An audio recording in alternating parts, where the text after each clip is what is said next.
According to an article titled Focused Issues in Dysthymia that was published in a journal titled Neuropsychiatry back in 2011, it stated that 1 in every 20 people encounter dysthymia in their entire lifetime.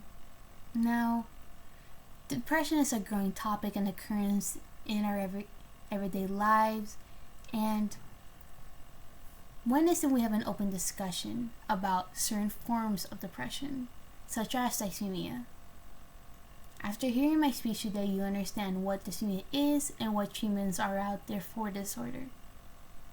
Now, not only have I personally dealt with the disorder, I have also done a full report of the disorder from last semester. So in my speech, I'll be first describing what the disorder is, and then explaining what the symptoms are for the disorder, and then lastly I will go over the types of treatment are out there for the disorder. I will also be using the name persistent depressive disorder as it is the official name of disorder we're going to be talking about, interchangeably with the more commonly used name for the disorder, that is dysthymia, throughout my speech. So now that we've established that, let us move on into talking about what dysthymia is. So, dysthymia is a subform of depression. It is often considered to be a less severe form of depression due to the symptoms being very mild. However, due to the official name being persistent, it means that it can last for a very long time. It is considered to be a chronic depression where the depression can cause people to lose interest in normal daily activity and have trouble with productivity.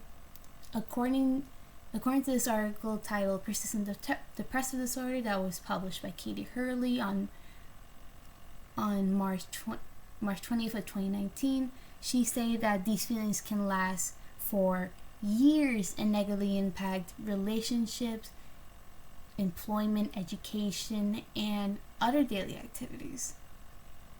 Now that I finished explaining what disorder is, let us move on to what the symptoms are.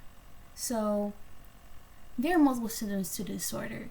According to the article Persistent Depressive Disorder that was published by Harvard Health Publishing back in March of last year, they say that the main characteristic symptom to the disorder is a long-lasting sad mood.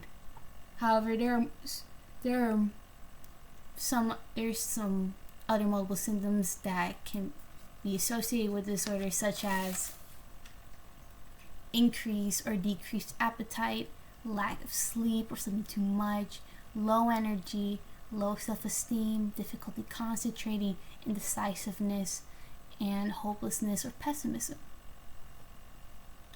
However, when it comes to being diagnosed with disorder, it differentiates between adults and children. And by that I mean, according to the DSM-5 that was published by the American Psychiatric Association back in 2013, they stated that the symptoms must be ongoing throughout the entire day for about 2 years in adults, while in children and adolescents, the symptoms must be visible throughout the entire day, but it should be shown at least for 1 year. So now that I finished explaining what the symptoms are, let's move on to the types of treatment that are out there for the disorder. Now, there are 2 popular forms of treatment, the first being psychotherapy. Now, psychotherapy is a type of therapy where you're able to discuss your symptoms and how they impact your life and do it face to face with a mental health provider. Now, there are multiple benefits to psychotherapy, including crisis and symptom management, identifying negative beliefs and replacing them with positive ones, improving self-esteem, and many more. And then there's medication. In the article Dysthymia that was published in a previous source in March of 2014, that was published. Let me rephrase that.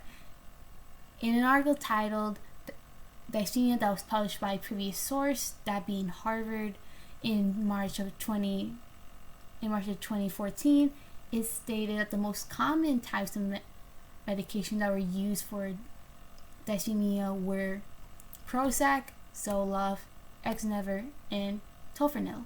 Now, the reason why there's so many varieties of antidepressants is because depending on the person and what their needs are and what their past medical history has shown, they will possibly use a medication that will be great for them. However, it possibly won't be the same for you or I.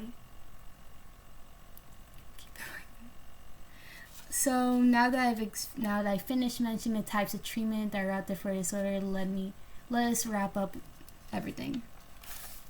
So today I've taught you what the ins and outs of dysthymia and what treatments are out there for a disorder. Now, with this information, I believe we bring less stigma to not only depression, but more awareness to a form of depression that is not often talked about.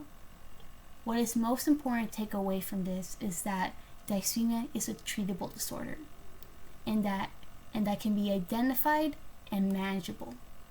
And I am that proof. Thank you for listening.